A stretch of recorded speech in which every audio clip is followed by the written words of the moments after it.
So okay, இப்போ நம்ம wire கட்டரை பத்தி பார்த்துட்டு இருந்தோம். ஸோ இந்த வயர் கட்டர் மூலமா வந்துட்டு நம்ம வயரை கட் பண்ணிக்கலாம். அதாவது உள்ளுக்குள்ள வந்து நம்மளோட கண்டக்டர் இருக்கும், எதுல வந்து கரண்ட் எடுத்து கடத்திட்டு போதோ அது உள்ள இருக்கும், அதைத்தான் வயர்னு சொல்லுவோம்.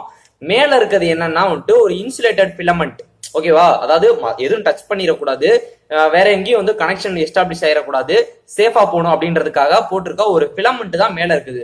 நம்ம இதை வச்சு கட் பண்றப்ப என்ன பண்ணுவோம் தெரியுமா, உள்ள இருக்க கோர் வயரையும் சேர்த்து கட் பண்ணிடுவோம். இந்த தப்பு நிறைய இடம் நடக்கும். அதாவது நீங்க இந்த மாதிரி ப்ராஜெக்ட்ஸ் எல்லாம் பண்ணும்போது எந்த அளவுக்கு எஃபிஷியன்டா இருக்கணும் தெரியுமா, ஒரு வயரை சில நேரம் இவ்வளவுதான் வயர் நமக்கு பேலன்ஸ் இருக்கும், டக்குன்னு கட் பண்ணி எடுக்கிறோம் அப்படின்னா ரொம்ப ப்ரிசைஸா இருக்கணும். அது நமக்கு எந்த அளவுக்கு வேணுமோ எடுக்கணும். கொஞ்சம் தப்பு பண்ணி அந்த கோரை லைட்டா உள்ள கட் பண்ணிட்டீங்கனாலும் சீக்கிரம் அந்த கனெக்ஷன் வந்து விட்டு போயிடும், எடுத்ததே வேஸ்டா போயிடும். ஒரு வயரை மொத்தமா நீங்க கட் பண்ணணும் அப்படின்னா இதுல எங்க வேணாலும் நீங்க வச்சு கட் பண்ணிக்கலாம். இங்க வச்சு கட் பண்ணாலும் இந்த வயர் மொத்தமா வந்து கட் ஆகும். ஆனா இதுக்குள்ள இருக்கிற அந்த கோரை மட்டும் வெளியே எடுக்கணும் அப்படின்னா இந்த வி இருக்கு இல்லையா, இதுக்கு நடுவுல இப்படி வச்சு ஒரு ஒரு ஸ்லைட்டா தான் ஒரு சின்ன ப்ரெஷர் கொடுக்கணும். ஓகேவா, அந்த வயரே பாதி தான் கட்ட, மேல இருக்க அந்த ஃபிலமெண்ட் இருக்கு இல்லையா, அந்த ஃபிலமெண்டே சும்மா பாதி தான் கட் ஆகணும். அந்த அளவுக்கு தான் வந்து நீங்க வந்து அதுல எனர்ஜி கொடுக்கணும்.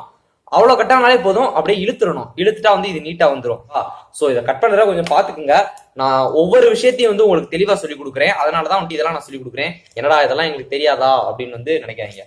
அதுக்கப்புறம் இந்த கனெக்டிங் வயர்ஸ் அப்படின்னு நம்ம சொல்லுவோம். இந்த பிரெட் போர்ட்ல வந்து நம்ம அசம்பிள் பண்றப்ப சாதா வயர் எடுத்து அந்த சின்ன ஓட்டையில வந்து விட்டு இதோட சின்ன சின்ன அந்த ஹோல்ஸ்லாம் சாதாரண வயரை வச்சு இது பண்ண முடியாது.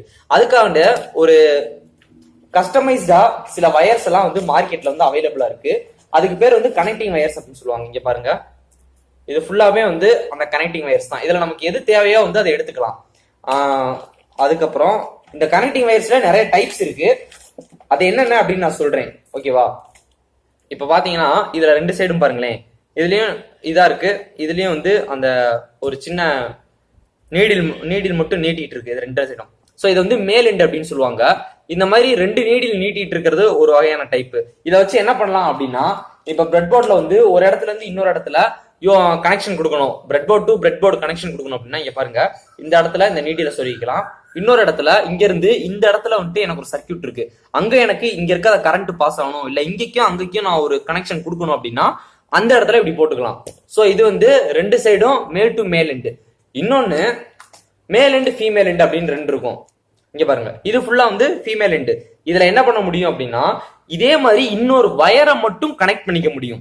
ஓகேவா, இதே மாதிரி இன்னொரு வயர் இருக்கும், அந்த வயரை மட்டும் கனெக்ட் பண்ணிக்கலாம்.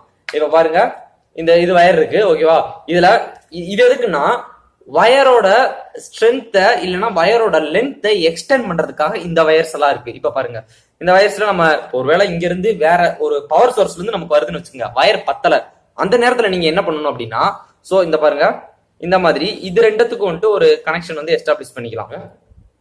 சிம்பிளா வந்து கனெக்ட் ஆயிடுச்சு. இப்படி கனெக்ட் ஆயிட்டு நம்ம இந்த கனெக்ஷனை விட்டு எதுக்கு வேணாலும் யூஸ் பண்ணிக்கலாம், ரொம்ப ஸ்டேபிளா இருக்கும்.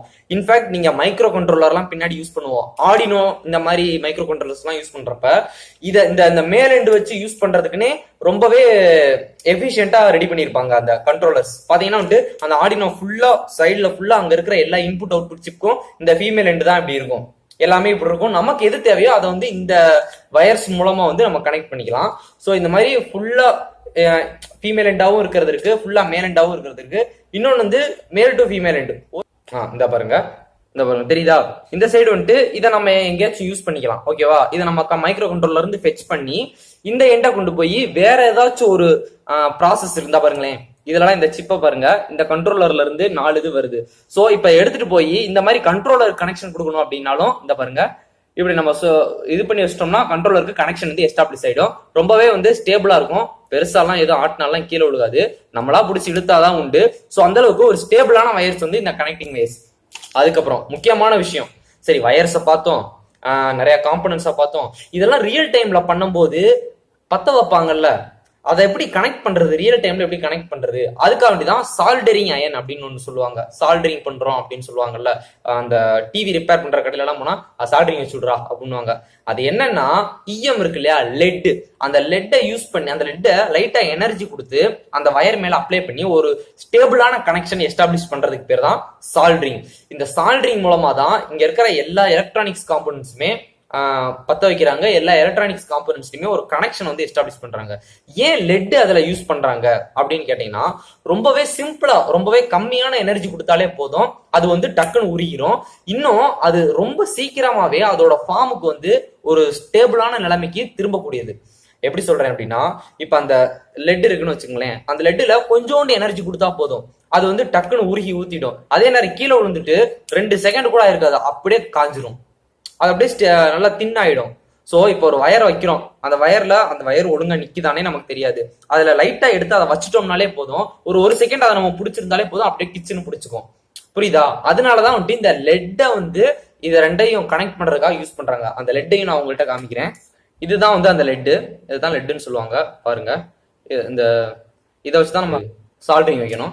ஸோ சால்டரிங் அயன், இதுதான் வந்துட்டு சால்டரிங் அயன்.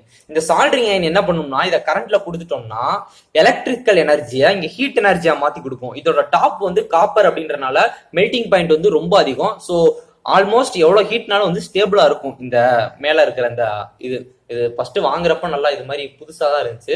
யூஸ் பண்ண வந்து ஆக்சிடேஷன் ஆயிடும். ஓகே, இப்போ பாத்தீங்கன்னா நம்ம என்ன பண்ணணும்னா, இந்த மாதிரி ஹீட்டா இருக்கும் இல்லையா, அந்த ஹீட்டை லைட்டா இதுல கொடுத்தோம்னா இந்த லெட் வந்து இங்க வந்து நின்றோம்.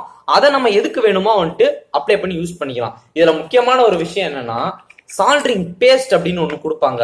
இதுதான் வந்து சால்டரிங் பேஸ்ட். இது வேரிய சைசஸ்லயும் கிடைக்கும். ஸோ சால்டரிங் போட்டு அதை நான் அப்படி பண்ணி வச்சிருக்கேன். ஓகே, இந்த பேஸ்ட் எதுக்கு தெரியுமா? இப்போ இந்த லெட்டு நம்ம சொல் பேச்சை கேட்கணும் அப்படின்னா இந்த சால்டரிங் பேஸ்ட்டை யூஸ் பண்ணி ஆகணும். ஓகேவா? இதை யூஸ் பண்ணல அப்படின்னா நம்ம எடுத்து வச்சு நம்ம ஒரு பக்கம் வைப்போம், அது ஒரு பக்கம் உருண்டு ஓடிட்டே இருக்கும், ஒரு ஸ்டேபிளைஸே இருக்காம போயிடும். அதுக்காக இந்த சால்டரிங் பேஸ்ட் யூஸ் பண்ணணும். எப்ப சால்டரிங் வச்சாலும் சால்டரிங் பேஸ்ட் யூஸ் பண்ணிட்டு தான் சால்டரிங் வைக்கணும். ஸோ இதை நம்ம பின்னாடி எப்படி வைக்கிறது அப்படின்றதெல்லாம் பார்ப்போம். இப்போதைக்கு இது மட்டும் நமக்கு தெரிஞ்சுக்கிட்டா போதும். நான் சொல்றது எல்லாமே பிகினர்ஸ்க்கான ஒரு இன்ட்ரோடக்ஷன் தான். ஃபுல் அண்ட் ஃபுல் பிகினர்ஸ்க்கான ஒரு வீடியோ மாதிரி வந்துட்டு நான் ஒவ்வொன்றையும் தெளிவா கிளிக் சொல்ற மாதிரி சொல்லிட்டு இருக்கேன். ஸோ அட்வான்ஸ்டா எனக்கு இதெல்லாம் தெரியும், இதெல்லாம் எங்களுக்கு தெரியாதா அப்படின்னு யாரும் கேட்டாதீங்க. பிகினர்ஸ் இல்ல, நான் ரொம்ப அட்வான்ஸ்டா இருக்கேன், நான் இன்னும் நிறைய போகணும், எனக்கு இதெல்லாம் ஏற்கனவே தெரியும் அப்படின்னா ஸோ நீங்க வந்து அடுத்தடுத்து போகலாம். இந்த வீடியோ வந்து உங்களுக்கு தேவையில்லாதது, நான் முன்னாடியே சொல்லிட்டேன். இல்ல இன்னும் நான் இதை பத்தி டீப்பா கத்துக்கணும்னா வாங்க, இதில் நம்ம அப்படியே டிராவல் பண்ணிட்டே இருக்கலாம். ஸோ ஆல்மோஸ்ட் நம்ம எல்லாமே பார்த்துட்டோம். ஓகே, இதெல்லாம் ஓகே.